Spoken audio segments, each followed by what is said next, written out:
नमस्कार, हाय, हेलो, सत श्री अकाल, सलाम। मैं हूं आपके साथ अनुराग मुस्कान। रात के 9 बज गए हैं, वक्त हो गया है आपके पसंदीदा शो जागते रहो का। तो शुरू करते हैं खबरों के पीछे की खबरों को जानने का सिलसिला। क्या कुछ होगा आज खास, देखिए।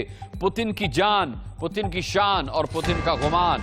मॉस्कोवा मारा गया। ब्लैक सी में खड़ा ये वॉरशिप समंदर में पुतिन की सबसे बड़ी ताकत थी। यूक्रेनी हमले में इस जहाज के डूब जाने से पुतिन पागल हो गए हैं। बौखलाए पुतिन अब यूक्रेन पर एटमी हमले का मन बना चुके हैं। यही वजह है कि पुतिन ने अपने परिवार को भेज दिया है पाताल लोक। पाताल लोक पुतिन की ऐसी दुनिया जहां एटमी हमले का असर नहीं होता। जी हां, दिन पर दिन पुतिन जिस तरह से हिंसक होते जा रहे हैं, दुनिया के सारे देश मिलकर अब पुतिन को कसाई साबित करने में लग गए हैं। बूचा में पुतिन के नरसंहार की असलियत जानने के लिए अब बाइडेन भी यूक्रेन में उतरने वाले हैं। उधर इंटरनेशनल क्रिमिनल कोर्ट के पर्यवेक्षक करीम खान यूक्रेन में डेरा डाल चुके हैं और पुतिन के खिलाफ नरसंहार और वॉर क्रिमिनल का केस चलाने के लिए सबूत जुटा रहे हैं। लेकिन क्या पुतिन को कोर्ट तक ले जाना इतना आसान है? समझेंगे जंग के 51 दिन का पूरा ब्यौरा क्या कहता है।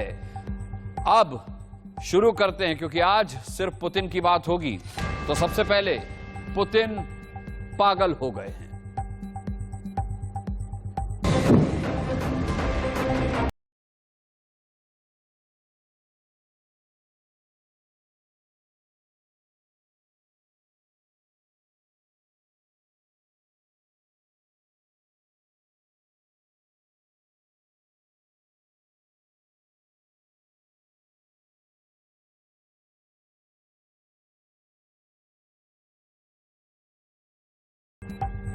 देखिए, पुतिन पागल हो गए इसलिए कहा जा रहा है क्योंकि जो पुतिन कहते थे कि यूक्रेन पर वो 2 दिन में कब्जा कर लेंगे, 51 दिन के बाद भी उनका सपना साकार नहीं हुआ है। बड़ी खबर इस वक्त आ रही है इस युद्ध से जुड़ी हुई। आपको बता दें, रूस के सरकारी न्यूज चैनल की बड़ी घोषणा। ये बड़ी घोषणा ध्यान से पढ़ लीजिए। तीसरा विश्व युद्ध शुरू हुआ। रूसी मीडिया ने साफ तौर पर यह ऐलान किया है कि तीसरा विश्व युद्ध शुरू हो गया। मॉस्कोवा तबाह होने के बाद रूसी मीडिया की यह घोषणा है। रूसी मीडिया ने साफ तौर पर यह घोषणा की है कि तीसरा विश्व युद्ध शुरू हो चुका है। अब रूस नेटो देशों से लड़ेगा, यह भी रूसी मीडिया ने कहा है, क्योंकि ये सभी देश मिलकर के यूक्रेन का साथ दे रहे हैं। अमेरिका यूक्रेन का साथ दे रहा है। मॉस्कोवा के तबाह होने के बाद पुतिन पूरी तरह से पागल हो चुके हैं और रूसी मीडिया ने इसी के चलते युद्धपोत मॉस्कोवा के तबाह होने के बाद यह ऐलान किया है कि अब नेटो से जंग होगी। नेटो से भिड़ने को तैयार है रूस। रूस के सरकारी न्यूज चैनल ने यह दावा किया है कि अब नेटो से जंग होना तय है। युद्धपोत मॉस्कोवा तबाह होने से भड़क चुका है रूस और पगला चुके हैं पुतिन। यूक्रेन ने कल रूस के युद्धपोत मॉस्कोवा को तबाह किया था। यूक्रेन ने नेपच्यून मिसाइल से युद्धपोत को तबाह किया। युद्धपोत मॉस्कोवा तबाह होने से रूस पूरी तरह से भड़क चुका है, क्योंकि ये उसकी एक बहुत बड़ी ताकत थी। मॉस्कोवा तबाह होने के बाद अब यह कहा जा सकता है कि रूस की ताकत को नजर लग चुकी है और साफ तौर पर यूक्रेन ने बता दिया है कि वो देखने में छोटा जरूर है, लेकिन वो खून के आंसू रुला सकता है, न केवल रूस को बल्कि पुतिन को। तो पुतिन इसीलिए हो गए हैं पागल, क्योंकि यूक्रेन ने ब्लैक सी में रूसी वॉरशिप को बुरी तरह से तबाह कर दिया है। यूक्रेन की मिसाइल का हमला इतना सटीक था कि वॉरशिप इसे झेल नहीं पाया। पहले तो यह जहाज पानी में जलता रहा और फिर डूबने लगा। मॉस्कोवा नाम का यह जहाज जब डूबा तो ब्लैक सी में रूस की ताकत को सबसे बड़ा झटका लगा। मॉस्कोवा पुतिन की शान था। समंदर के सीने पर खड़े होकर मॉस्कोवा रूस की बुलंदी की कहानी को कहता था। इस जहाज के डूबने से पुतिन बौखला गए हैं, पुतिन पागल हो गए हैं, क्योंकि पुतिन का मॉस्कोवा डूब गया है ब्लैक सी में। मॉस्कोवा काल था, समंदर में रूस की शान था।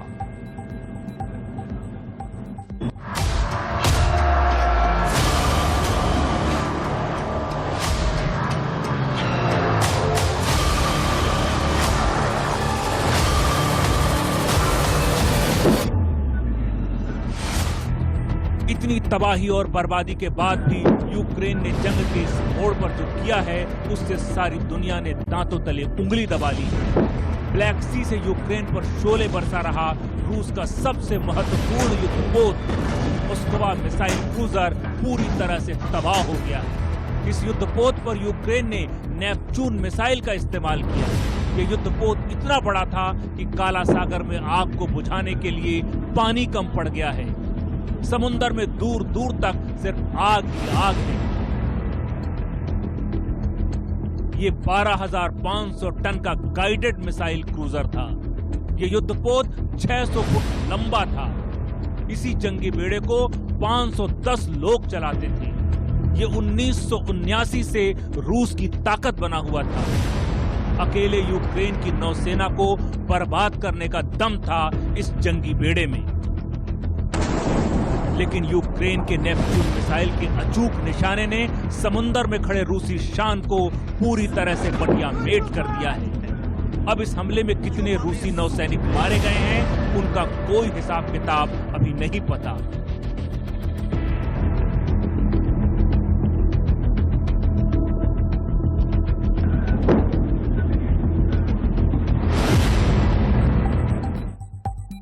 कितना अहम था ये जंगी बेड़ा जिसके बर्बाद होने से पुतिन पागल हो गए हैं, आइए समझाते हैं आपको। मॉस्कोवा रूस का बहुत इंपॉर्टेंट युद्धपोत था। मॉस्कोवा नाम रूसी शहर मॉस्को के नाम पर रखा गया था। ये रूसी नौसेना के काला सागर ब्लैक सी बेड़े का प्रमुख था। मॉस्कोवा को आपको बता दें 1983 में स्लाव के रूप में कमीशन किया गया था। 2000 में नए हथियार प्रणालियों और इलेक्ट्रॉनिक्स से इसे अपग्रेड किया गया था।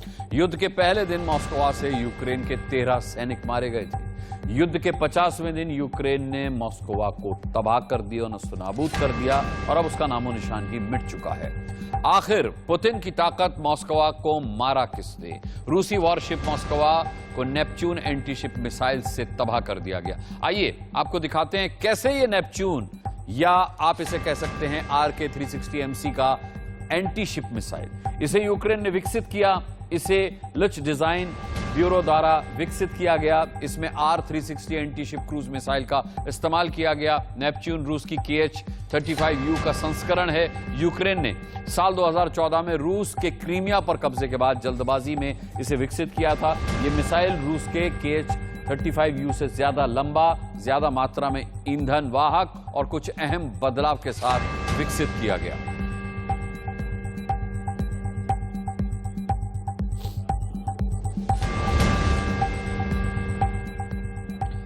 आइए अब आपको नेपच्यून की मारक क्षमता के बारे में बताते हैं जिसने पुतिन का कलेजा छलनी कर दिया है। नेपच्यून कितना खतरनाक है। Neptune missile anti ship cruise missile है। नेपच्यून का डिजाइन रूसी KH-35 क्रूज मिसाइल जैसा है। Neptune anti ship cruise missile की लंबाई 4.4 मीटर है। 300 मीटर तक नौसैनिक जहाजों को नष्ट करने में यह सक्षम है। हवा, जमीन, पानी से इसे दागा जा सकता है नेपच्यून को। Neptune anti ship cruise missile का वजन 870 किलो है। दुश्मन के रडार की नजर से बचने में यह एक्सपर्ट है। टर्मिनल फेज में सतह से 10 से 15 मीटर की ऊंचाई पर यह उड़ता है। यह बेहद खतरनाक, बेहद मारक है, इतना कि इसने मॉस्कोवा को तबाह कर दिया। मॉस्कोवा जो रूस की शान हुआ करता था। हमारे साथ हमारे डिफेंस एक्सपर्ट जुड़ गए हैं मेजर मोहम्मद अली शाह साहब। मेजर मोहम्मद अली शाह साहब, रूस बौखला चुका है, लेकिन सबसे बड़ी बात कि रूसी मीडिया ने तीसरे विश्व युद्ध का ऐलान कर दिया है, यह कहते हुए कि अब रूस नेटो से निपटेगा। इसमें इनके पास कोई चारा भी नहीं है अनुराग भाई, इनके पास कोई चारा है ही नहीं इनके पास। हालांकि ये नेटो से नहीं निपटते, ये कॉर्नर हो गया। इनके पास दो रास्ते हैं, या तो नेटो से निपटे या तो ये परमाणु हथियारों का इस्तेमाल करें, और खुद ये नहीं चाहेंगे कि परमाणु हथियार का इस्तेमाल करें। अगर आपके पास एक बंदूक होती और आप जा रहे हैं और आप गिर गए हैं, और आप खुद नहीं चाहेंगे कि बंदूक का इस्तेमाल करें, लेकिन आप तब करेंगे जब बिल्कुल पूरी तरह से आप गिर गए हैं। हालांकि सेल्फ प्रोटेक्शन के लिए आपके पास वो हथियार, तो वो परमाणु हथियार का इस्तेमाल तो लास्ट मिनट तक। अब ये जी हाँ नेटो की देशों का मुकाबला करेंगे, और प्रेसिडेंट पुतिन ने पहले दिन में ही कह दिया था, ट्वीट किया था बल्कि, अगर कोई भी देश इसमें दखलंदाजी देगा तो उनको ऐसा सबक सिखाएगा कि उन्होंने कभी अपने कभी इतिहास में ऐसा वो सबक नहीं सीखा होगा। तो अब इसमें कोई शक की बात नहीं है कि ये जंग और आगे बढ़ रहा है अनुराग भाई, ये आग और फैल रही है, और अमेरिका तो कुछ नहीं कर रही, वो बल्कि और आग में तेल डाल रही है। उनको चाहिए है कि इस टाइम पे ये शांति लाए जैसे कि हिंदुस्तान कर रही है, मगर अफसोस ऐसा कोई सामने नहीं आया है। हिंदुस्तान के अलावा कुछ अन्य देश आए, फ्रांस, तुर्की, इजराइल आए, ज्यादा कामयाब नहीं हुए। अगर वेस्टर्न पावर्स आगे आए और वो शांति की बात करें, तभी इसका हल निकल सकता है अनुराग भाई। चलिए, मोहम्मद अली शाह साहब बने रहिएगा हमारे साथ, मैं लौटूंगा आपके पास। लेकिन सबसे बड़ा सवाल, अब गुस्साया पुतिन क्या करेगा, बौखलाया पुतिन कितना खतरनाक होगा, यह है राजधानी कीव से सटे इलाके का नजारा जो हम आपको अब दिखा रहे हैं। पुतिन को पता है कि जब तक कीव जिंदा है, जेलेंस्की का गुरूर भी जिंदा है। इसीलिए पुतिन के सैनिकों ने कीव की तबाही का बीड़ा उठा लिया है।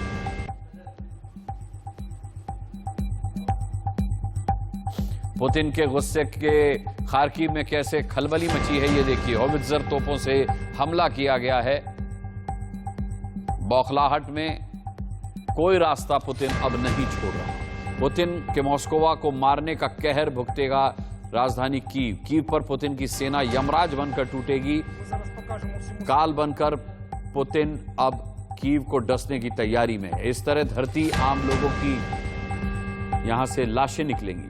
देखिए पागल पुतिन कितना कहर बरपा सकते हैं। पुतिन के पागलपन को खतरनाक बनाने के लिए रूस यूक्रेन जंग के बीच अमेरिकी राष्ट्रपति जो बाइडेन जल्दी ही कीव जा सकते हैं। दरअसल यूक्रेन को समर्थन देने के लिए व्हाइट हाउस की तरफ से एक हाई लेवल डेलीगेशन कीव जाने वाला है। इसके बाद बाइडेन या वाइस प्रेसिडेंट कमला हैरिस के यूक्रेन जाने की उम्मीद जाहिर की जा रही है। ब्रिटेन के प्रधानमंत्री बोरिस जॉनसन ने 9 अप्रैल को कीव जाकर हालात का जायजा लिया था। सुनिए कीव जाने का बाइडेन का ऐलान।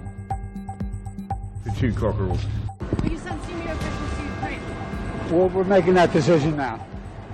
Thank you. Who would you send? What was the reason? You ready to go? Yeah. Okay, guys. Will you send senior officials to Ukraine? Well, we're making that decision now. Thank you. Who would you send? What was the reason? You ready to go? Yeah.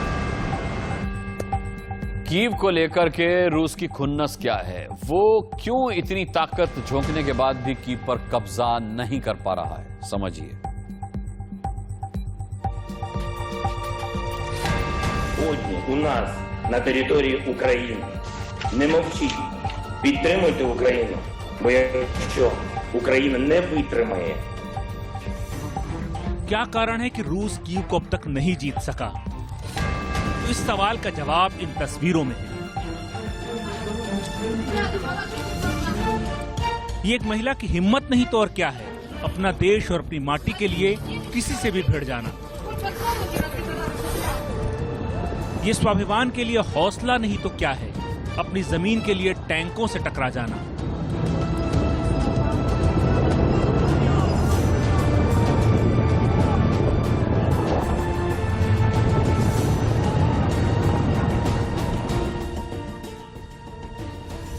किसान जब जवान बन जाता है तो दुश्मन tank पर tractor भारी पड़ जाते हैं।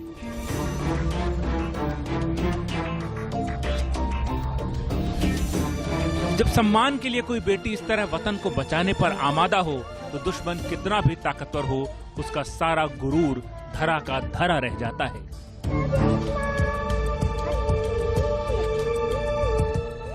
सवाल नंबर 2, पिद्दी सा यूक्रेन महाशक्तिशाली रूस को टक्कर आखिर कैसे दे रहा है? यूक्रेन से पलायन कर चुके अब वतन की वापसी कर रहे हैं। लाखों आम लोगों ने अपनी जमीन को, अपने लोकतंत्र को, अपनी सभ्यता को बचाने के लिए सैनिक बन गए हैं। कोई पेंटर है, कोई टीचर है, कोई प्लम्बर है, लेकिन इस वक्त हर यूक्रेनी हाथों में हथियार लेकर दुश्मन के सामने खड़ा है लड़ने के लिए। यही कारण है कि कई इलाके जो रूस के कब्जे में आ गए थे, अब वो दोबारा यूक्रेनी झंडे तले हैं। इलाके को जीतने के बाद आम लोगों के चलते रूसी लोग उस पर काबिज नहीं हो पा रहे। Bureau report, India news. Major Mohammad Ali Shah साहब के पास हम रुक करेंगे। मोहम्मद अली शाह साहब, पहले तो 2 दिन में यूक्रेन को जीतने का दावा था, 51वां दिन है, अब भी कीव पर कब्जा नहीं हो पाया है पुतिन का। बोरिस जॉनसन आकर जा चुके हैं और अब जो बाइडेन आकर आग में घी डालने का काम कर रहे हैं। बिल्कुल, आपने बिल्कुल दुरुस्त फरमाया। देखिए, जो बाइडेन आगे आग में घी डालने का काम कर रहे हैं, बल्कि केरोसिन, पेट्रोल, डीजल, हर तरीके का जो कि और आग लगे इसमें, क्योंकि वो चाह ही नहीं रहे ना, वो ही इनको ढाल बना के, वो बल्कि ये यूएस अमेरिका लड़ रहा है ये युद्ध। रूस के साथ। ये वही काम कर रहे हैं जो इन्होंने अफगान रशियन वॉर के टाइम पे जो मुजाहिद ट्रेन कर रहे थे और लड़वाए थे ना अपने बिहाफ पे प्रॉक्सी वॉर, ये बिल्कुल वही काम कर रहे हैं। ये और पीठ थपथपा रहे हैं प्रेसिडेंट जेलेंस्की की कि तुम आगे बढ़ो, हम तुम्हारे साथ में हैं। और कोई कहीं पे किसी के साथ में नहीं है। जेलेंस्की ने भी पहले ट्वीट किया था कि हम बिल्कुल अकेले पड़ गए हैं। और इसमें मेरे को पूछा गया था आज कि क्या आपको लगता है कि इसमें कुछ फर्क पड़ेगा युद्ध में, कम होगी? हाँ, फर्क बिल्कुल पड़ेगा। युद्ध और बढ़ेगी भाई। इसमें तो इससे बड़ी मैं क्या कहूंगा कि बेवकूफी मैं बोलूंगा, मानता हूं इसको, कि आपको मालूम है कि वहां टेंशन चल रही है क्योंकि यूके का प्राइम मिनिस्टर गया था तो जी। हम क्यों पीछे रहे? हम भी आगे बढ़ते हैं भाई, इसलिए जा रहे हैं वहां पे वो। जी, आप बने रहिएगा हमारे साथ मेजर साहब, और हम आपके पास लौटेंगे। खबरें इसी तरीके से जारी रहेंगी। यहां संकेत एक छोटे से ब्रेक को लेने का हुआ है। एक बहुत छोटा सा ब्रेक लेकर के जागते रहो, मैं वापस आते हैं, कहीं मत जाइएगा।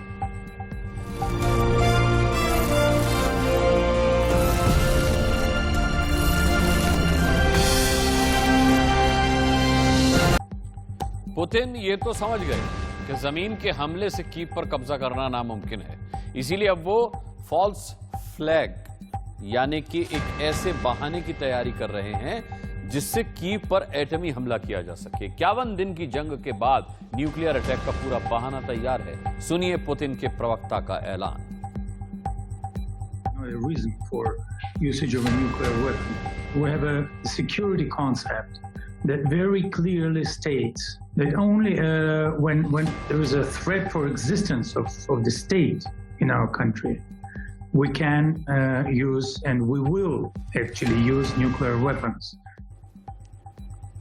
पुतिन घर के बाहर निकलते हैं तो उनके साथ रहता है उनका न्यूक्लियर फुटबॉल। न्यूक्लियर फुटबॉल के साथ घूम रहे हैं पुतिन। बेलारूस में उनके साथ था न्यूक्लियर सूटकेस। ये देखिए, न्यूक्लियर सूटकेस से कहीं भी कभी भी हमला किया जा सकता है। मॉस्को दौरे में भी साथ था ये न्यूक्लियर सूटकेस। यानी वो दुनिया को साफ संदेश दे रहे हैं कि रूस एटमी हमले का प्लान बना चुका है।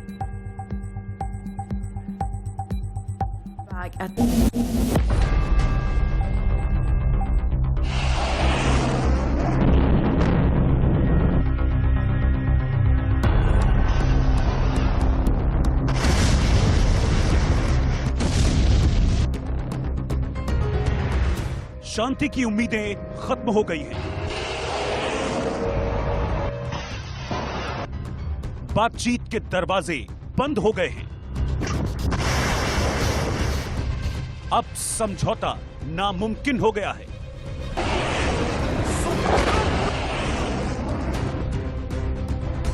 अब लगभग यह तय हो गया है कि इस जंग का नतीजा ही आएगा, यानी तब तक ये जंग चलेगी जब तक पूरा का पूरा यूक्रेन बर्बाद नहीं हो जाता। बचे खुचे यूक्रेन को बचाना है तो जेलेंस्की को घुटने टेकने ही होंगे। रूस की सारी शर्तों को मानना होगा, पुतिन के सामने गिड़गिड़ाना होगा। अमेरिका के राष्ट्रपति जो बाइडेन ने बाकायदा बयान देकर कहा कि पुतिन सबसे बड़े नरसंहार पर आमादा हो गए और वो इस हद तक उतर आए हैं कि सिर्फ भूगोल से ही यूक्रेन को नहीं, विचारों से भी यूक्रेनी सोच हमेशा हमेशा के लिए मिटा देना चाहते हैं। I called it genocide because it's become clearer and clearer that Putin is just trying to wipe out the idea of even being able to be a Ukrainian. And the evidence is mounting. It's different than it was last week. The more evidence is coming out of literally the horrible things that the Russians have done in Ukraine. And we're going to only learn more and more about the devastation.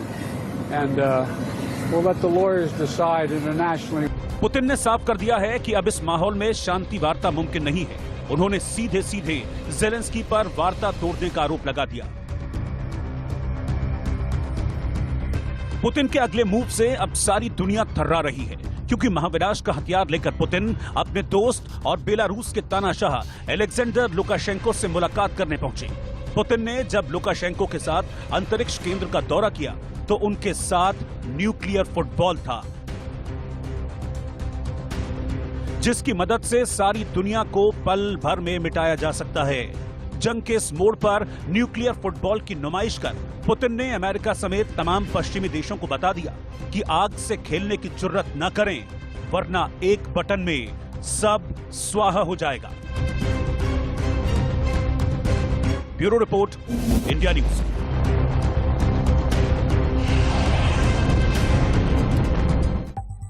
Ukraine के Kyiv और Kharkiv शहरों पर रूसी सैनिक बम बरसा रहे हैं। इस बीच रूस के एक प्रोफेसर ने दावा किया है कि पुतिन ने अपने परिवार को साइबेरिया में एक अंडरग्राउंड शहर में भेज दिया है, जो साइबेरिया के अल्ताई पहाड़ों में स्थित है। पुतिन इससे पहले कई बार वहां छुट्टियां मनाने भी जा चुके हैं। देखिए कितना शानदार है पुतिन का साइबेरिया का पाताल लोक।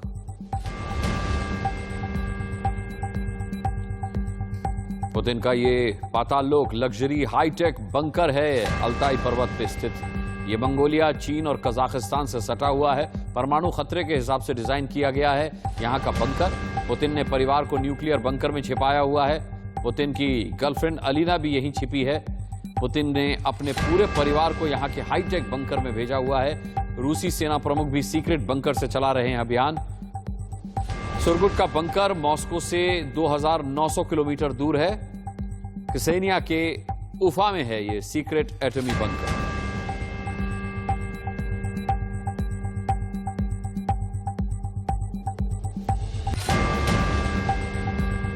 पुतिन अपने बच्चों को लेकर बंकर में छिपे रहते हैं, लेकिन यूक्रेन के परिवार कैसे बिलख रहे हैं पुतिन के नाम से, ये सुनिए।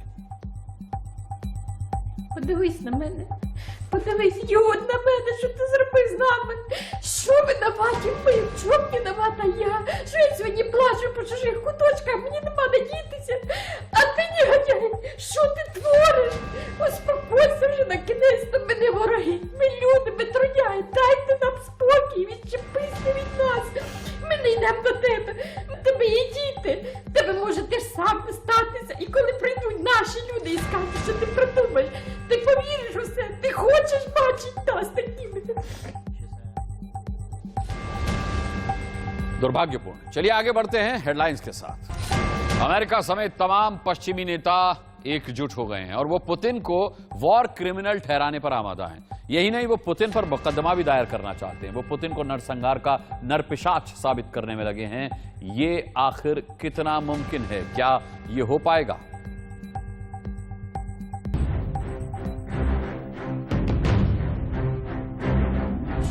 जो बाइडेन ने कहा कि पुतिन ने किया नरसंहार। बोरिस जॉनसन ने कहा कि पुतिन ने किया है नरसंहार का जुर्म। Doesn't look far short of genocide to me. White house ने भी कहा कि पुतिन ने किया है नरसंहार का गुनाह।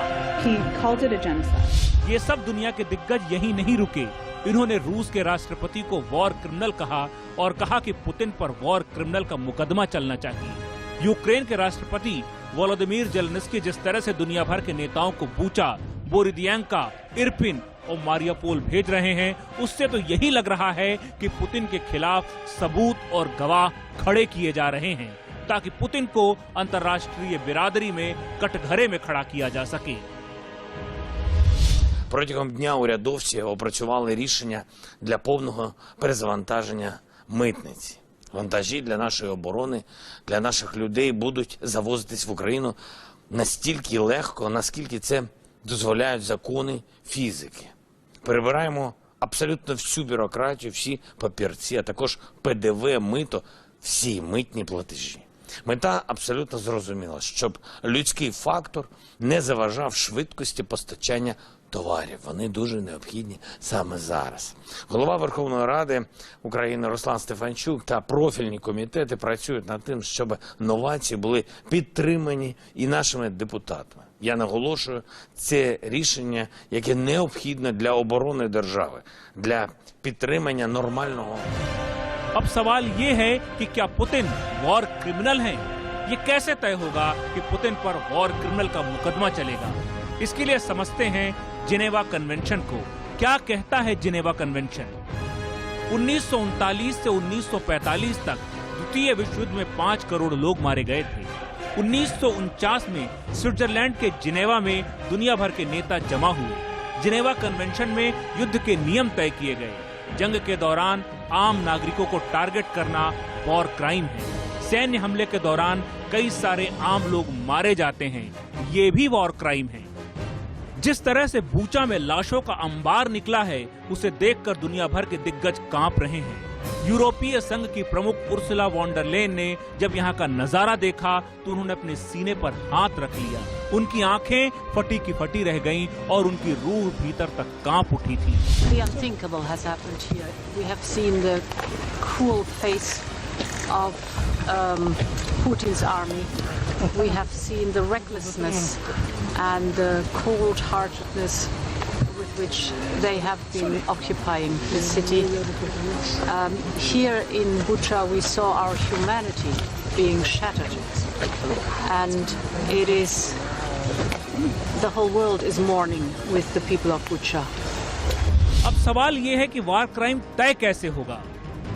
इंटरनेशनल क्रिमिनल कोर्ट में मुकदमा चलाया जाएगा।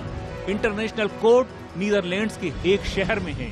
यूक्रेन ने आईसीसी में मुकदमा दायर कर दिया है पुतिन के खिलाफ। आईसीसी के चीफ प्रोसिक्यूटर करीम खान इसकी जांच कर रहे हैं। करीम खान अब यूक्रेन आकर गवाहों के बयान दर्ज करेंगे। Dealing every day with Vladimir Putin. Look at what he's done to these people. What does it make you think? He's a butcher. Did you make additional? लेकिन सवाल ये है कि क्या पुतिन के खिलाफ केस चलाना इतना आसान होगा, क्योंकि वो एक राष्ट्र के अध्यक्ष हैं। इसके अलावा और भी कई तकनीकी पेच हैं, क्योंकि यूक्रेन और रूस दोनों इंटरनेशनल क्रिमिनल कोर्ट के सदस्य नहीं हैं। सबूत मिलने पर आईसीसी अरेस्ट वारंट तो जारी कर देगा। रूस आईसीसी का सदस्य नहीं है तो सहयोग कैसे करेगा, कैसे होगी वारंट पर तामील? आरोपी का फिजिकली कोर्ट में मौजूद होना भी जरूरी है। बिना आरोपी को हिरासत में लिए ट्रायल शुरू नहीं हो सकता। बिना आरोपी के ट्रायल अंतर्राष्ट्रीय कानूनों का सीधा सीधा उल्लंघन है। साफ है, पश्चिमी देश पुतिन के खिलाफ माहौल बना रहे हैं, जबकि वो ये जानते हैं कि पुतिन को कोर्ट के कटघरे में खड़ा करना मुमकिन ही नहीं है। पश्चिमी देशों की मंशा साफ है कि वो पुतिन के खिलाफ प्रोपेगेंडा चला रहे हैं, जबकि उन्हें पुतिन के साथ मिलकर इस युद्ध का कूटनीतिक रास्ता निकालना चाहिए। ये खेल इंटरनेशनल लेवल का है और इसमें बूचा के लोगों का बलिदान कितना काम आएगा, ये तो भविष्य के गर्त में है। Bureau report, India news. इतना सब देखने के बाद आइए रुक करते हैं सीधे कीव का। कुलदीप कुमार हमारे संवाददाता वहां से इस वक्त लाइव जुड़ रहे हैं। कुलदीप, हमने देखा कि 51 दिन इस युद्ध के हो चुके हैं। दुर्भाग्यपूर्ण हम कह सकते हैं कि ये पूरा दौर रहा। अभी ये दौर कितना आगे बढ़ेगा ये भी नहीं कहा जा सकता, लेकिन इस बीच खबर ये आई है कि न जेलेंस्की मानने को तैयार हैं, न पुतिन सुधरने को तैयार हैं। कीव का क्या हाल है ऐसे? कीव का हाल अभी तो देखिए ठीक है, लेकिन कल यहाँ पे 3 रॉकेट जो थी एयर स्ट्राइक्स हुई हैं, उनसे थोड़ा सा नुकसान हुआ है। कुछ सिविलियंस की भी डेथ हुई है उसमें। देखिए, संधि तो होने का प्रश्न उठता ही नहीं है। जो मुझे लगता है वो वाला चैप्टर तो बहुत पहले ही क्लोज हो चुका है, क्योंकि अगर संधि होनी होती तो शुरू में हो जाती है ना। पुतिन करना चाहेंगे। देखिए, हम लोगों ने तो कभी भी लड़ाई का सवाल ही नहीं उठाया। हमारा स्टेप नहीं था, ये स्टेप था पुतिन का, जो व्लादिमीर पुतिन जो प्रेसिडेंट है रशिया के, उन्हीं का ये स्टेप था। हमारी जमीन पर लड़ाई हो रही है और नुकसान हमें ज्यादा हो रहा है, उनका कोई नुकसान नहीं है। उतना नुकसान नहीं है जितना हमारा है। देखिए, उनकी करेंसी जो हुई थी 140 पे पहुंच गई थी, आज फिर 82-84 पे आ गई है। सैंक्शंस लगाने का मुझे अभी तक कोई ऐसा खास असर नहीं नजर आ रहा वहां पर, लेकिन जो हजारों लाखों लोगों की मौत हो चुकी है और आगे होगी, उसका जिम्मेदार कौन होगा, ये बात अभी तय करनी होगी। जाहिर सी बात है। इस बीच कुलदीप, साफ तौर पर रूस की सरकारी मीडिया ने इस बात का ऐलान कर दिया आज मॉस्कोवा के तबाह होने के बाद कि ये तीसरा वर्ल्ड वॉर शुरू हो चुका है, और उसने ये भी ऐलान किया कि रूस अब नेटो से भी लड़ेगा। यानी स्थिति और भयानक होने वाली है। देखिए, स्थिति भयानक होने वाली है, लेकिन मुझे अभी तक मैं नहीं सोच सकता हूं कि ये वर्ल्ड वॉर होगा, क्योंकि इतनी बड़ी कंट्रीज जो बैठी हुई हैं, इतने बड़ा नेता जो हुए हैं, उनको कुछ तो रिजल्ट, कुछ तो कंप्रोमाइज कराना होगा, कुछ इसका सोल्यूशन तो निकालना होगा। क्योंकि वर्ल्ड वॉर जो होता है तो उसमें तो हर आदमी, जितने भी कंट्रीज हैं वो लोग, हर एक आदमी के ऊपर इसका इम्पैक्ट आएगा। तो मुझे नहीं लगता कि इतनी जल्दी वर्ल्ड वॉर वाला, ऐसी बातें तो बहुत होती हैं कि वर्ल्ड वॉर होगा, ये होगा, ऐसा कुछ लगता नहीं है। लेकिन आने वाले टाइम में कुछ और इस पर ध्यान देंगे, जैसे हमारा हिंदुस्तान ध्यान देगा और बड़ी बड़ी कंट्रीज की किसी भी तरीके इसका सोल्यूशन निकाला जाए। नहीं सोल्यूशन निकाला गया तो आने वाले टाइम में हो सकता है कि इसके जो आसार बढ़ सकते हैं जो आप अभी कह रहे हैं। जी कुलदीप, इसके अलावा सबसे अहम खबर यह भी आई कि अब जो बाइडेन जो हैं वो कीव पहुंचने वाले हैं, वो वहां पर दौरा करेंगे। आपको क्या लगता है कि जो बाइडेन के कीव आने से हालात कितने सुधर सकते हैं या कितने बिगड़ सकते हैं? नहीं, ऐसा नहीं लगता कि सुधरेंगे हालात, क्योंकि जो बाइडेन, कुछ मुझे ऐसा लगता नहीं है कि अमेरिकी राष्ट्रपति यहाँ पर आएंगे तो हालात सुधरेंगे।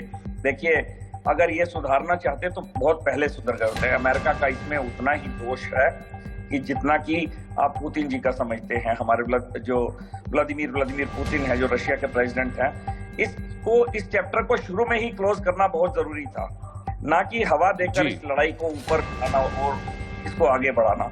शुरू में ही कुलदीप, आप नजर बनाए रखिएगा और अपना ख्याल रखिएगा। आपसे अपडेट आगे भी लेते रहेंगे। फिलहाल जानकारी के लिए आपका बहुत बहुत शुक्रिया।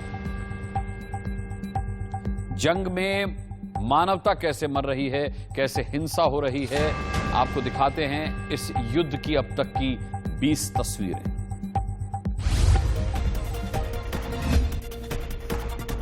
यूक्रेन के चेर्निहिव में रूस के हमले से भयंकर आग लग गई। आग की ऊंची ऊंची लपटें उठती हुई दिखाई दी, साथ ही धमाकों की आवाज भी सुनाई दे रही थी।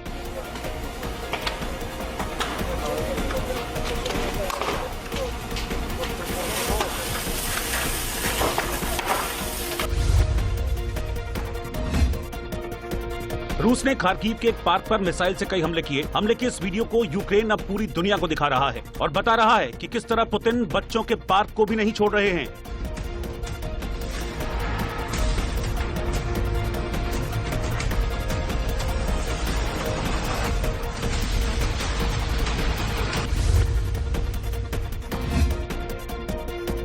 रूस के बेलगोरेड में एक जगह भयंकर आग लग गई। आग लगने की वजह के बारे में रूस ने कुछ नहीं बताया है। रूसी मीडिया का कहना है कि आग यूक्रेन के हमले के बाद लगी है। ऐसा लग रहा है कि रूसी सरकार मॉस्कोवा हमले की तरह ही इस हमले को भी नकार रही है।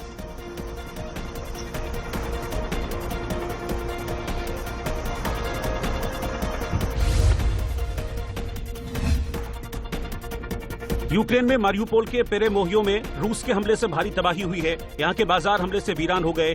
बीच बीच में हमलों की आवाज सुनाई दे रही है और आसमान को छूता धुआं दिखाई दे रहा है।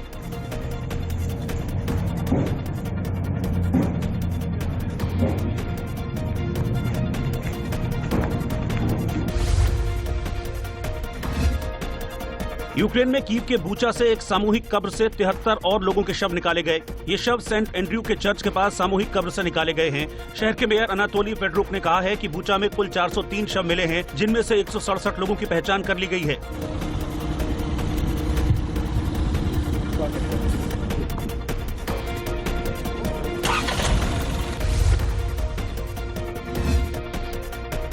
पोलैंड के स्मोलेंस्क में सोवियत स्मारकों को तोड़े जाने के खिलाफ प्रदर्शन किया गया। यहाँ के कात्या स्मारक पर रूस के समर्थक जमा हुए और विशाल रैली निकाली। подъехали к надписи «Катань» и продемонстрировали намерение осуществить ее снос. Затем мимо надписи проехала вся техника в количестве 30 единиц.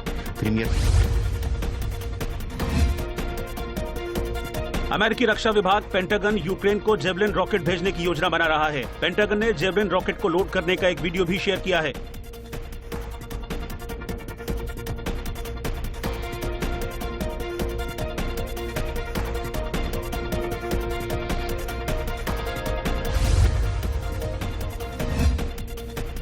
यूक्रेन के डोनबास में यूक्रेन की सेना ने रूसी टैंकों पर जमकर गोले बरसाए हैं। स्वचालित टैंक से किए गए हमले में रूस के कई टैंक तबाह हो गए।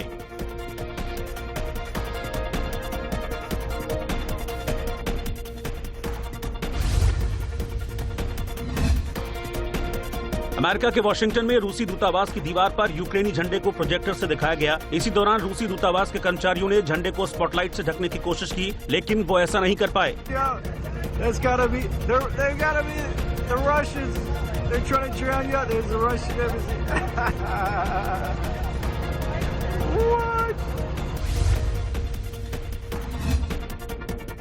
यूक्रेन की राजधानी कीव में रूसी सेना ने फिर से हमला किया है। हमले से कीव शहर दहल उठा और आग के बड़े शोले धधकने लगे।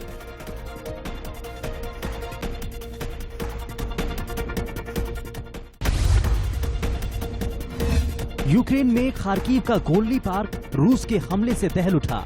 यहाँ कई जगहों पर आग लग गई। हमले से हुए नुकसान की पूरी जानकारी अभी तक नहीं मिल पाई है।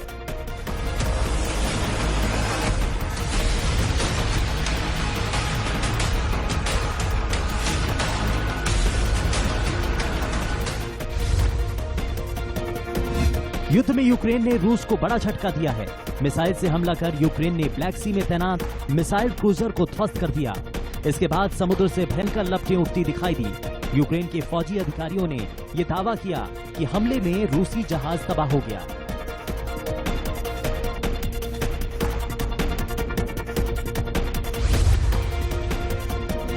यूक्रेन के तबाह शहर मारिउपोल पर रूस ने फिर से हमला किया और जमकर गोले बरसाए।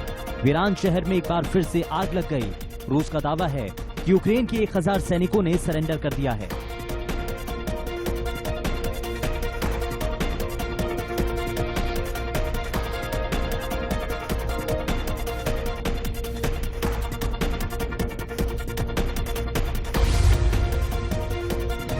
यूक्रेन के खार्किव में रूस ने मिसाइल से हमला किया। मौके पर मौजूद लोग हमले से बचने की कोशिश करते नजर आए। कुछ लोग जहां जान बचाने में सफल रहे, वहीं 7 लोगों की मौत हो गई।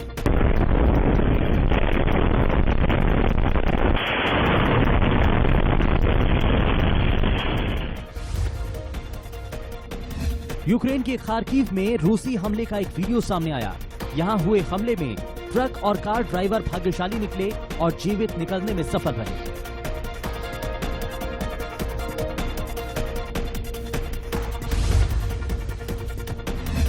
रूसी सैनिकों ने यूक्रेन के कीव के पास पुस्का वोदिसिया में एक फायर स्टेशन को तबाह कर दिया। इस हमले में यूक्रेन को भारी नुकसान पहुंचा है।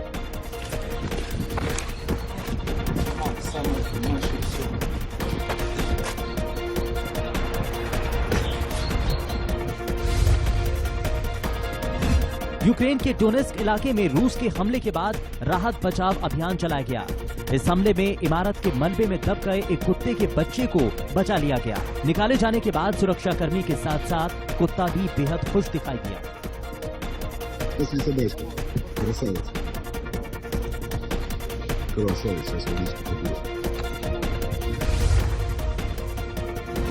यूरोपीय देश एस्टोनिया की राजधानी में रूसी दूतावास के सामने विरोध प्रदर्शन किया गया। राजधानी टालिन में बुचा हमले में महिलाओं बच्चियों के साथ हुए रेप का विरोध किया गया। लोगों ने अपने आधे शरीर पर पेंट कर विरोध जताया।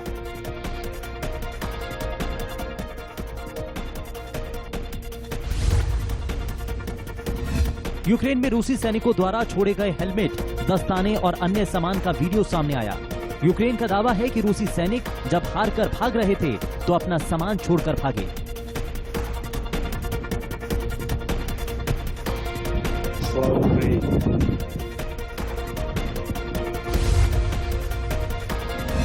बुचा नरसंहार के बाद भी रूसी सैनिक यूक्रेन के लोगों को निशाना बना रहे हैं।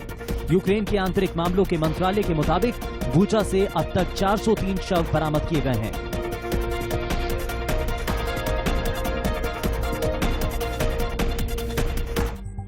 पुतिन पागल हो गए हैं तो जेलेंस्की लगातार अपने जोश से हावी हो रहे हैं। रूसी सैनिकों को खदेड़ रहे हैं यूक्रेनी सैनिक और इसकी वजह है कि लगातार वो अपने सैनिकों से कनेक्ट हो रहे हैं और दुनिया भर के नेताओं को साधने में कामयाब हो रहे हैं। सुनिए जेलेंस्की का दम। Weapon supplies. We need heavy artillery, armed vehicles, air defense systems and combat aircraft. Anything to repel Russian forces and stop their war crimes. Artillery 155 millimeters. Artillery shells 152 millimeters, as many as possible. Military aircraft must have to deadlock our cities and save millions of Ukrainians as well as millions of Europeans. Freedom must be armed better than tyranny. Western countries have everything to make it happen. The final victory over the tyranny and the number of people saved depends on them. Arm Ukraine now to defend freedom. कुछ दिन पहले ये Zelensky रो रहे थे, लेकिन अब इनका confidence देखिए, आत्मविश्वास देखिए। आत्मविश्वास यूक्रेनी सैनिकों का भी दिखाते हैं आपको, जिन्होंने होवित्जर टैंक्स पर कब्जा कर लिया है। ये देखिए रूसी टैंकों पर, रूस के होवित्जर टैंक्स पर किस तरीके से यूक्रेनी सैनिकों का कब्जा होता जा रहा है। लगातार यूक्रेन हावी हो रहा है रूस पर।